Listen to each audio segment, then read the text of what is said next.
สนุกแต่ไม่อยากผูกพัน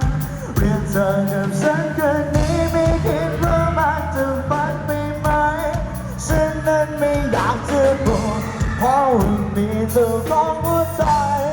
สนุกขึ้นต่อได้ไหมเจ้าของหัวใจไม่รู้อยู่แล้วเราสนุกแต่ไม่ผูกพัน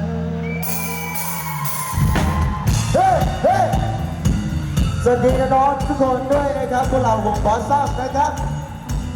ใครร้องได้ช่วยกันร้องดังๆนะครับ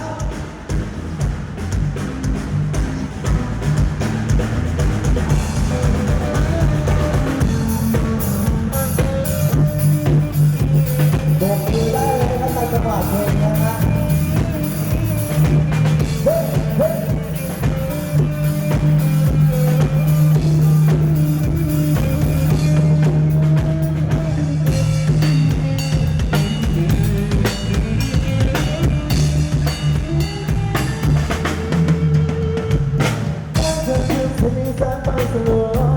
กูพักไป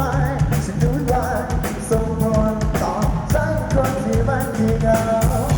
หลงเป็นของเราเป็นความต้องการของฉันและเธอเพียงแค่ในที่ตา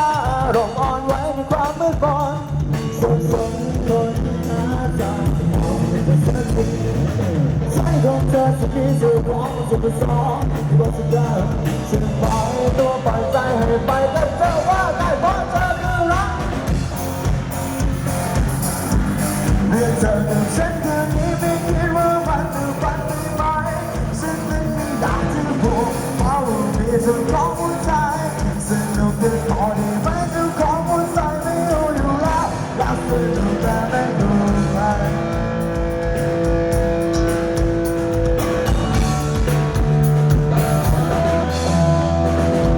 แล้วก็มีสายตาที่มองเข้ามาเป็นเรื่องมันไหวมันเสียใจ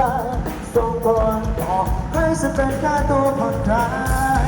ฉันอยากจะหายความต้องการของฉันและเธอเพียงแค่ในที่ตาเธอเดินเข้ามาจากมือซ้ายใจ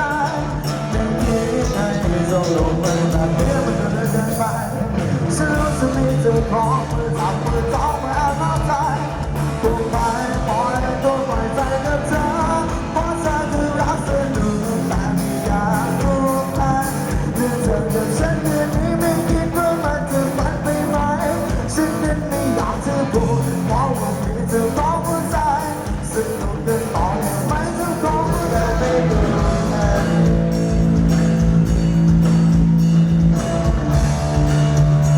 ขอเสียงผู้กีตาร์โซโล่หน่อยได้ไหมครับเฮ้เฮ้เฮ้เฮ้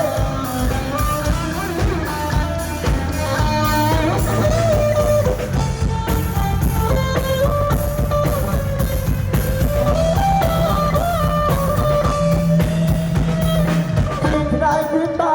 ลงอ่อนไหวในความมืดมนเสื่อมสนจนหาจากออกสักทีใจที่มีเรื่องราวมันซ้ำไม่ต้องเสียจะปล่อยตัวไปใจให้ไปกับเธอเพราะเธอจะรักเธอดีแต่ไม่อยากผูกพันเรื่องเธอกับฉันคืนนี้ไม่คิดว่ามันจะฝันไปไหมฉันก็ไม่อยากจะพูดเพราะว่ามีเจ้าของหัวใจ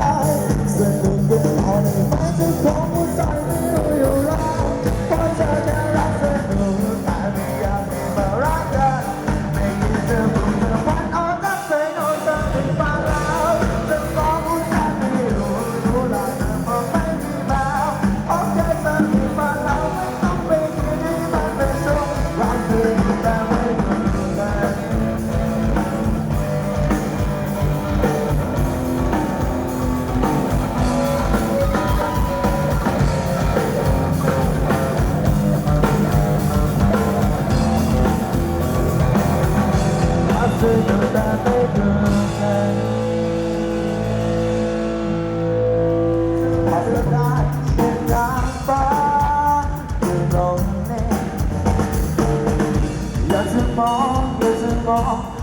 มองเธอไป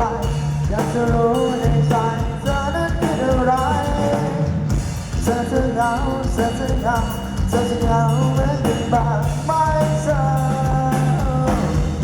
อยากให้เธอได้รู้